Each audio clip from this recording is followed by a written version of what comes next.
آج ہم پڑھیں گے شفا اور الشافی. شفا کیا ہے اور الشافی حقیقت میں کون ہے؟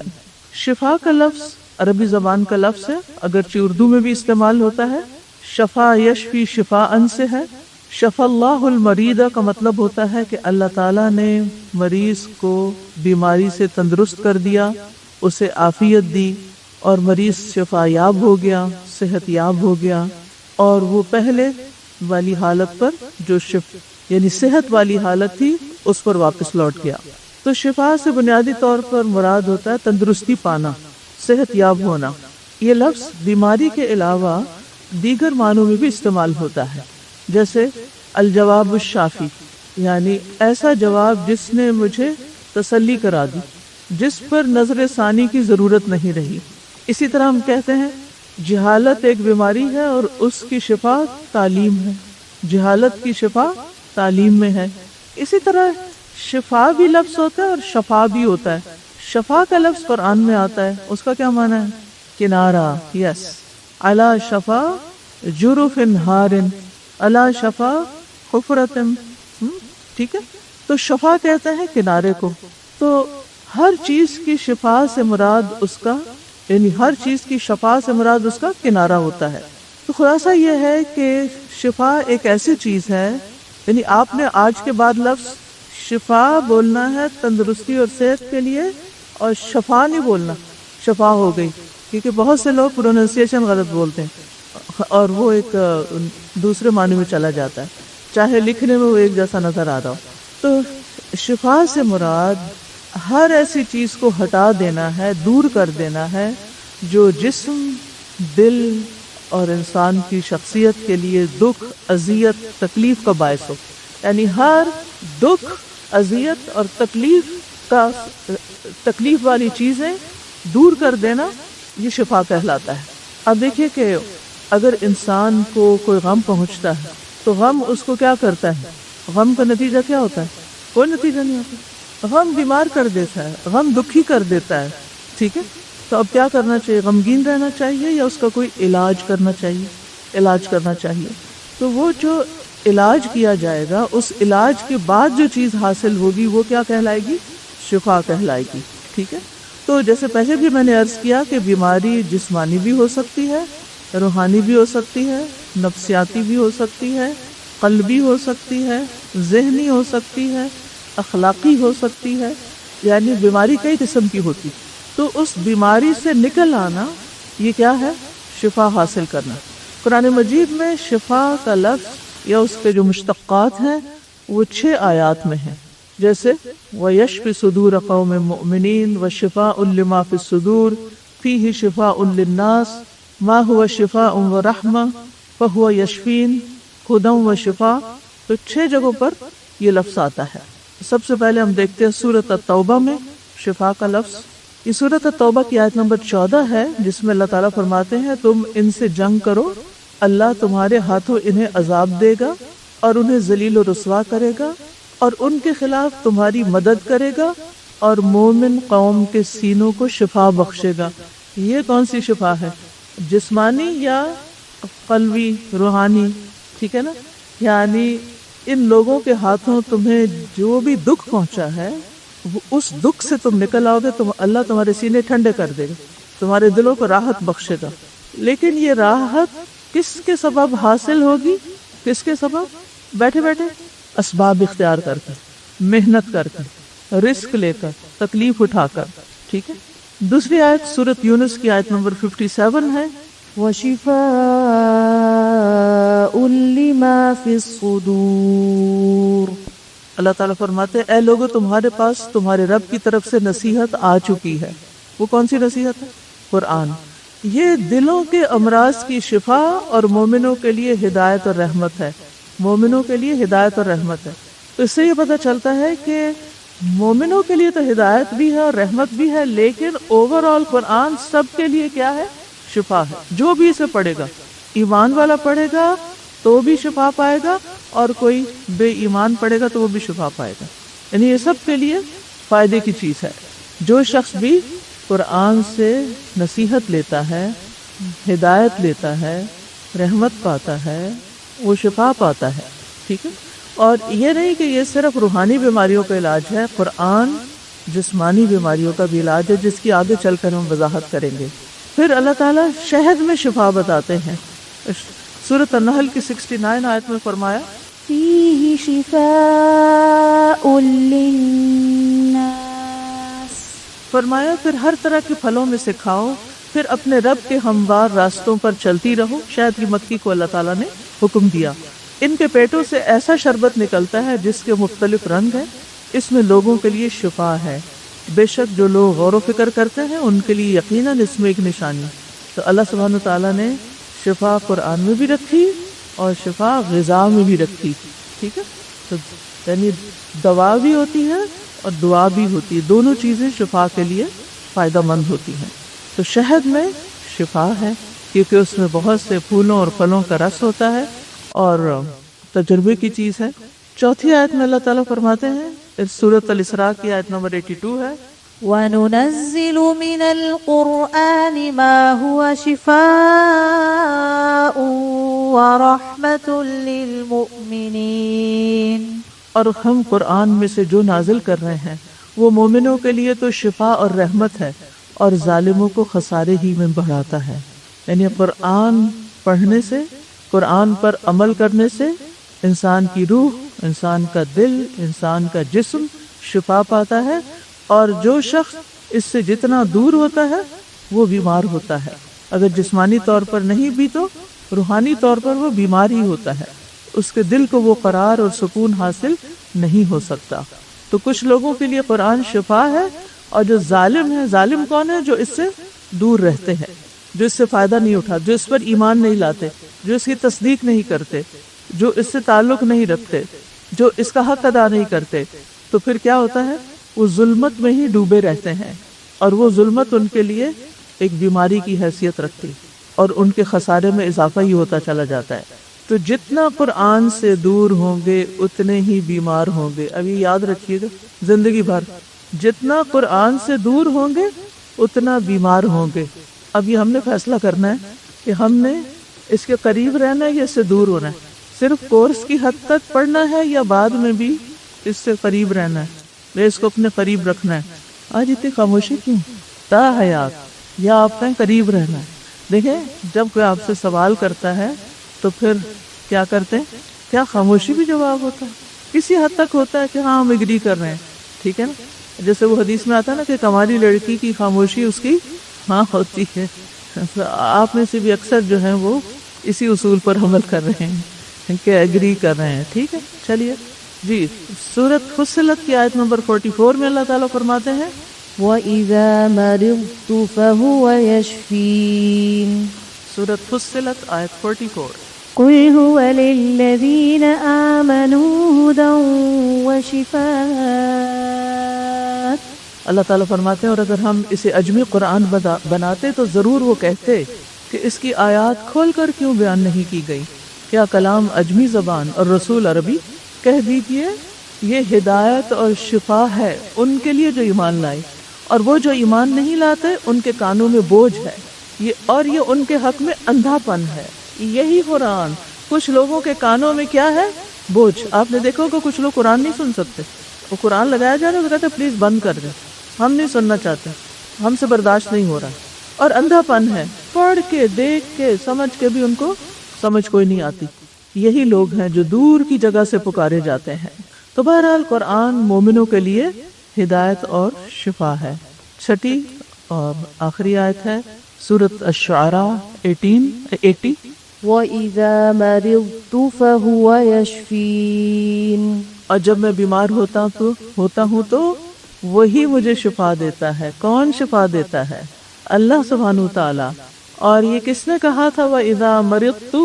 اب دیکھیں آپ جاگے آپ، ابراہیم علیہ السلام نے کہا تھا، ٹھیک ہے؟ رب العالمین کی یہ صفت بتائی تھی کہ جب مجھے کوئی جسمانی روحانی تکلیف پہنچتی ہے، بیماری آتی ہے، تو اس کے سوا کوئی اور شفا نہیں دیتا۔ تو ہمارا بھی یقین کیا ہونا چاہیے کہ شفا صرف اللہ کے ہاتھ میں ہے۔ حضرت عائشہ رضی اللہ تعالیٰ عنہا سے مروی ہے کہ رسول اللہ صلی اللہ علیہ وسلم دم کیا کرتے تھے اور یہ دعا پڑھتے تھے، امسح البأس رب الناس بیدک الشفاء لا یکشف الکرب الا انت، اے لوگوں کے رب تکلیف دور کر دے، شفا تو تیرے ہی ہاتھ میں ہے، شفا تو تیرے ہی ہاتھ میں ہے، تیرے سوا اس کو کوئی دور کرنے والا نہیں، کوئی اور دور نہیں کر سکتا۔ تو یہ بات دل میں بٹھا لیں کہ اللہ کے علاوہ کوئی اور بیماری کو دور نہیں کر سکتا۔ تو پھر آپ یہ سوچ رہے ہوں گے کہ ڈاکٹر کے پاس جانے کا کیا فائدہ؟ اسباب اختیار کرنا اور علاج کرنا۔ ڈاکٹر کیا کرتے ہیں؟ علاج کرتے ہیں۔ اللہ اور شفا کون دیتا ہے؟ اللہ سبحانہ و تعالی۔ یہ یاد رہے گا، ڈاکٹرز علاج کرتے ہیں۔ فلاں ڈاکٹر نے میرا علاج کیا، یہ نہیں کہنا فلاں ڈاکٹر نے مجھے شفا دی یا فلاں کے ہاتھ میں شفا۔ کتنا عام ہے یہ، اس ڈاکٹر کے ہاتھ میں شفا ہے۔ نبی صلی اللہ علیہ وسلم کیا فرما رہے ہیں کہ میرے ہاتھ میں شفا ہے یا میرے دم میں شفا ہے؟ کیا فرمایا؟ بیدک الشفا، شفا تو تیرے ہی ہاتھ میں۔ تو شفا کون دیتا ہے؟ اللہ۔ تو اللہ سبحانہ و تعالیٰ کا ایک نام الشافی ہے، الشافی۔ وہ لکھا ہوتا ہے نا بعض نسخوں پر هو الشافی، اور یہ اللہ تعالیٰ کے خوبصورت ناموں میں سے الاسماء الحسنی میں سے ایک بہت ہی خوبصورت نام ہے کہ اللہ تعالیٰ شفا دینے والا ہے، بیماری اور دکھ کو دور کرنے والا ہے۔ اب یہ نام اللہ تعالیٰ کا قرآن مجید میں وارد نہیں ہوا، تو یہ کہاں سے ہمیں پتہ چلا؟ حدیث سے پتہ چلتا ہے، ٹھیک ہے۔ قرآن مجید سے تو ابراہیم علیہ السلام کا یہ قول پتہ چلتا ہے کہ وَإِذَا مَرِضْتُ فَهُوَ يَشْفِينِ، یا پھر جو پہلی آیت آپ نے پڑھی وَيَشْفِي صُدُورَ قَوْمٍ مُؤْمِنِينَ، کہ اللہ مومنوں کے سینوں کو شفا بخشے گا۔ لیکن احادیث میں اللہ سبحانہ تعالیٰ کا نام الشافی آتا ہے۔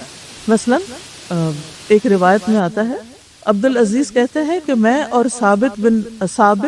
ثابت البنانی تھے، حضرت انس کے شاگرد تھے، یہ دونوں تابعی ہیں جو راوی ہیں۔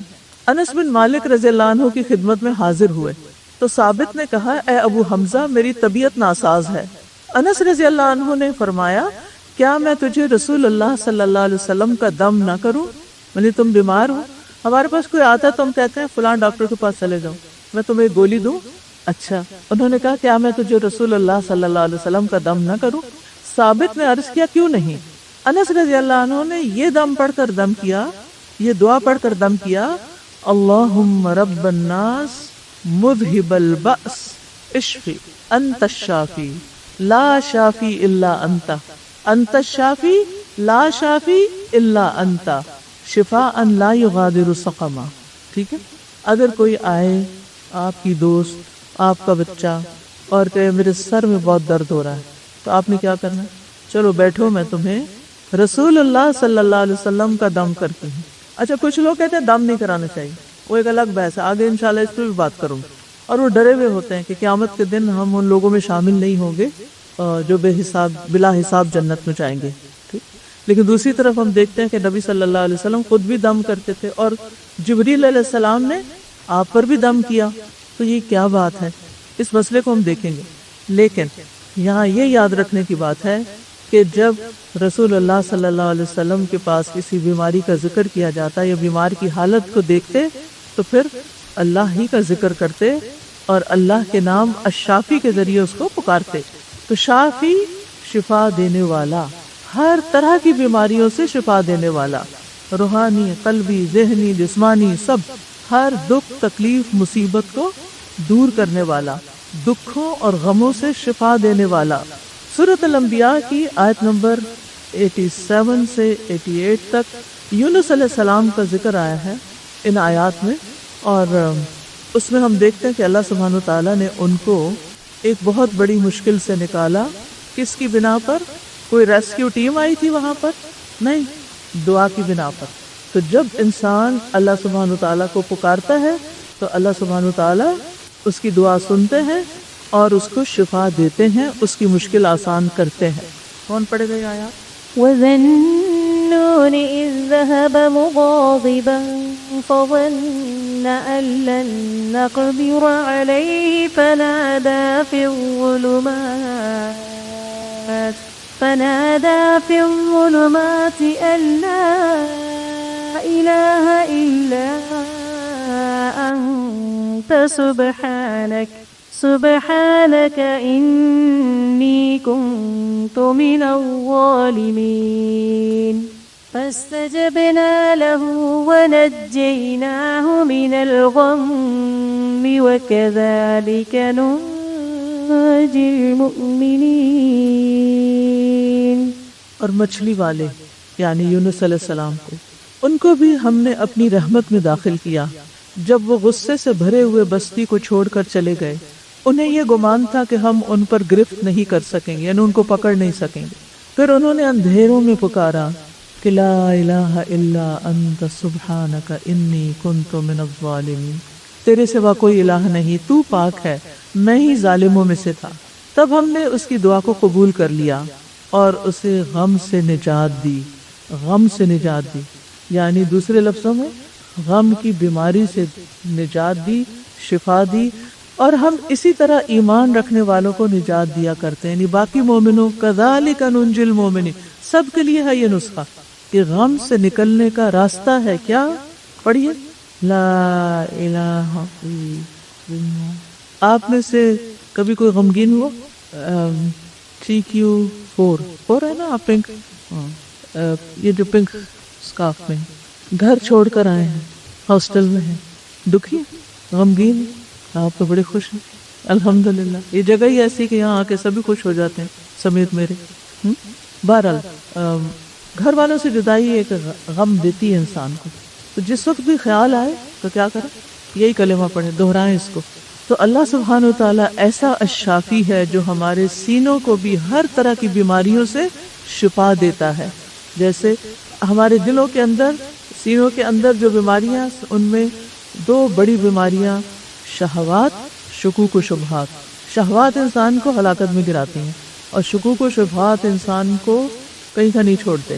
پھر حسد، بغض، کینہ اور اسی طرح کی دیگر باتیں جو انسان کے سینے کو بیمار رکھتی، دل کو بیمار رکھتی ہیں. پھر اسی طرح پراگندہ خیالات، شیطان کے وسوسے، انگزائٹی، اندیشے، فکریں، الجھنیں، کنفیوژن، بے سکونی، یہ ساری چیزیں کیا ہیں؟ یہ ہمارے اندر کی بیماریاں ہیں. تو اللہ الشافی ان بیماریوں سے بھی انسان کو نجات دیتا ہے. تو دل کی بیماری کا علاج رب کو پکارنے میں ہے اور ان خاص آیات اور دعاؤں کے ساتھ پکارنے میں ہے جو اللہ تعالیٰ نے ہمیں خود سکھائی ہیں.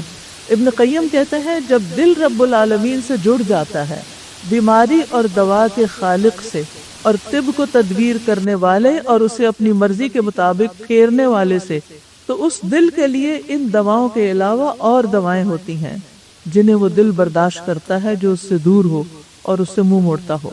یعنی اللہ سے جڑنے والے کے دل کی دوائیں فرق ہوتی ہیں. عام لوگوں کی دوا فرق ہوتی ہے اور اللہ سے جڑنے والے کی دوا فرق ہوتی ہے. تو اللہ کے ذکر میں ایسی شفا ہے کہ جس سے، اور ایسی طاقت ہے جو کسی اور چیز سے نہیں مل سکتی.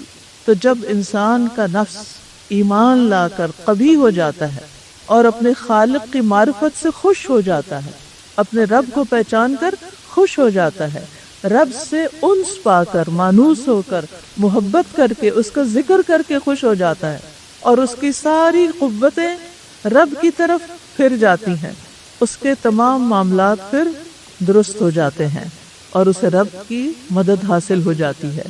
اور یہی چیز دراصل وہ شفا ہوتی ہے جو اللہ تعالیٰ انسان کو پھر عطا کرتا ہے. اور ویسے بھی آپ دیکھیں کہ کچھ ریسرچز ایسی ہوئی ہیں کہ جن سے یہ پتہ چلتا ہے کہ اللہ کا ذکر کسی بھی شکل میں جب کیا جاتا ہے تو وہ شفا کا باعث بنتا ہے، اور اس کے انسان کے جسم پر، انسان کے ذہن پر مثبت اثرات ہوتے ہیں. ایک ڈاکٹر ٹیلر ہیں، انہوں نے یہ ایک اہم دریافت کی کہ روزانہ اگر کوئی شخص 12 منٹ تک، یعنی انہوں نے بہت تجربات کیے، اس کے بعد نتیجہ نکالا، 12 منٹ تک کوئی روحانی یا مذہبی تحریر بلند آواز میں پڑھے.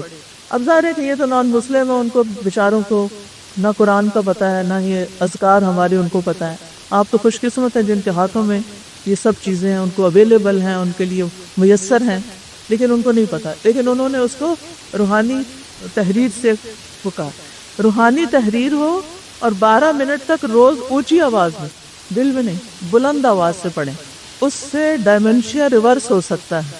ڈائمنشیا کو پتہ نہیں، جس میں مریض بھولنے لگتا ہے اور پھر بعض اوقات گالیاں شالیاں بھی دیتا ہے اور ڈانٹ ڈپٹ کرتا ہے، اور بہت جن بزرگوں کو عام طور پر یہ بیماری ہوتی ہے تو پھر کیا ہوتا ہے کہ اس سے کیا ہوتا ہے، جن کو وہ سنبھالنے پڑتے ہیں نا بزرگ، ان کی زندگی حرام ہو جاتی ہے۔ یہ ڈائمنشیا کو ریورس کر سکتا ہے، الزائمر کو بھی درست کر سکتا ہے، اور یہ کلمات یعنی ایسے اور دعا وغیرہ کی قسم کے جو کلمات ہیں، یہ تو دماغی خلیات یعنی ہمارے سیلز کو بھی تبدیل کر دیتے ہیں اور ان پر حیران کن اثر ڈالتے ہیں۔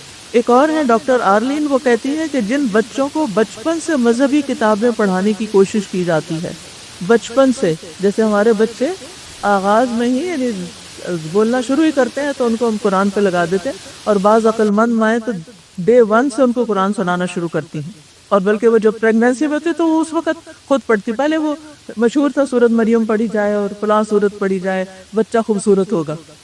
اصل میں ہمارا معیار کسی انسان کو پرکھنے کا خوبصورتی رہ گیا نا، حالانکہ اس کے علاوہ بھی بہت قابلیت انسان کے لیے اس کی اہمیت بڑھاتی ہیں۔ تو ہر شخص اپنی سوچ کے مطابق فائدہ دیکھتا ہے کہ اس کا فائدہ کس چیز میں ہے۔ بہرحال جو بچے بچپن سے قرآن پڑھنے لگتے ہیں، بچپن سے قرآن سنتے ہیں، یہ ان بڑے ہو کر ان کی شخصیت پر بہت مثبت اثر ڈالتا ہے۔ افسوس یہ کہ اس وقت مائیں چھوٹے چھوٹے بچوں کو ڈے کیئر، پری نرسری اور پتہ نہیں کس کس چیز میں ڈال دیتی ہیں۔ اچھا اس کا کیا نقصان ہوتا ہے؟ وہاں میوزک سناتے ہیں، وہاں پر ان کو رائم سناتے ہیں، وہاں ان کو انگریزی سکھاتے ہیں، وہاں ان کو پتہ نہیں دنیا بھر کی چیزیں جو ہے وہ بتائی جاتی ہیں، اور وہ کیا کہتے ہیں جی چائلڈ برین ڈیولپمنٹ ہو رہی ہے، اور وہ ہر چیز اس میں ٹوس دیتے ہیں، لہٰذا وہ بچہ پھر اس کی سوچ، اس کی ہر چیز اس کے مطابق ہونے لگتی، اور ماں باپ دیکھ دیکھ کے خوش ہوتے ہیں کہ ہمارے بچے تو علامہ بن رہے ہیں ابھی سے۔ حالانکہ ہونا کیا چاہیے کہ سب سے پہلے قرآن سے آغاز ہونا چاہیے۔ اب جن بچوں کے ذہن میں بچپن سے قرآن چلا جائے گا نا، وہ جو بڑے ہوں گے نا، چاہے ماحول کے اثر سے تھوڑے بہت بگاڑ آئے گا لیکن واپس لوٹیں گے۔ وہ کہتی ہیں کہ میرے والد روزانہ بائبل کے کچھ صفحات پڑھنے کو کہتے، اور وہ کہتی ہیں کہ اس کا ان کی زندگی پہ پھر بہت اثر پڑا، ان کی سوچ اس کے مثبت ہو گئی۔ بہرحال ہمیں اللہ نے افضل الکتب دی، کیا؟ قرآن مجید، لہذا ہمیں خود بھی پڑھنا ہے، اور یہ قرآن کی تلاوت اور بلند آواز میں تلاوت صرف کورس کے دوران نہیں کرنی، اس عادت کو جو سال بھر میں پختہ ہوگی زندگی بھر لے کے چلنا ہے انشاءاللہ۔ بس شادی کا دن ہو، کسی کی فوتگی کا دن ہو، کوئی آ رہا ہو کوئی جا رہا ہو، کیا نہیں چھوڑنا؟ قرآن، اور کم از کم کتنے منٹ؟ کم از کم اب بھی آپ اپنا جو ڈیلی ورد ہے نا فجر کا، ان قرآن الفجر کان مشہودا، اول تو افضل یہ فجر کی نماز میں، لیکن اگر اس میں نہیں تو بعد میں کیا کرنا ہے؟ بلند آواز سے پڑھنا ہے، ٹھیک ہے؟ یاد رہے گا؟ اور کس نیت سے پڑھنا ہے؟ ہدایت کی نیت سے، اللہ کی رحمت برکت پانے کے لیے، اور اس کے ساتھ ساتھ شفا کی نیت سے۔ ہم باقی نیتیں کر لیتے ہیں، شفا کی نیت نہیں کرتے کہ اللہ اس کے ذریعے تو مجھے شفا عطا فرما۔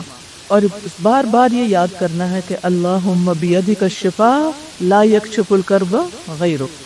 شفا ڈاکٹر کے ہاتھ میں نہیں ہوتی، وہ طبیب ہو سکتا ہے، وہ ڈائگنوز کر سکتا ہے، وہ ٹریٹمنٹ کر سکتا ہے، وہ کوئی تھراپی آپ کے اوپر اپلائی کر سکتا ہے، لیکن وہ شفا نہیں دے سکتا۔ شفا صرف اللہ کے حکم سے ہوتی ہے۔ ایک ہی دوا ہوتی ہے، ڈاکٹر ایک بیمار کو دیتا ہے تو وہ شفا یاب ہو جاتا ہے، دوسرے کو دیتا ہے نہیں ہوتا، تو شفا کس کے ہاتھ میں ہے؟ اور ویسے بھی اگر اللہ سبحانہ تعالیٰ کی طرف سے کسی کے لیے کوئی آزمائش لکھی ہوئی ہے، کوئی بیماری لکھی ہوئی ہے، کوئی تکلیف، تو اس کو صرف اللہ ہی دور کر سکتا ہے۔ جیسے قرآن مجید میں آتا ہے وَإِن يَمْسَسْكَ اللَّهُ بِضُرٍّ فَلَا كَاشِفَ لَهُ إِلَّا هُ، اگر اللہ تجھے کسی تکلیف میں ڈال دے تو کوئی بھی اس کو دور نہیں کر سکتا، اور اگر اللہ تعالیٰ کسی کو بیماری سے بچانا چاہے تو کووڈ اس پر اثر نہیں کرتا۔ ایک ہی گھر میں کئی لوگ جوان مر گئے، بوڑھے بچ گئے، کس نے بچایا؟ اللہ نے۔ تو بیماری لگتی بھی نہیں جب تک اللہ کا اذن نہ ہو، اور جاتی بھی نہیں جب تک اللہ کا اذن نہ ہو۔ لیکن ہم کیا کرتے ہیں؟ جلد باز ہیں۔ جب بھی کوئی بیماری آتی ہے تو ہم کیا چاہتے ہیں؟ اب یہ فوراً دور ہو جائے، ابھی دور ہو جائے، اور اس جلد بازی نے ہمیں مزید بیمار کر دیا ہے۔ وہ کیسے؟ مثلاً ہمیں سر درد ہوتی ہے، ہم کیا کرتے ہیں؟ پہلا کام کیا کرتے ہیں؟ پیناڈول جیب میں رکھی ہوئی ہے یا بیگ میں رکھی ہوئی ہے، ساتھ لے کے چلتے ہیں،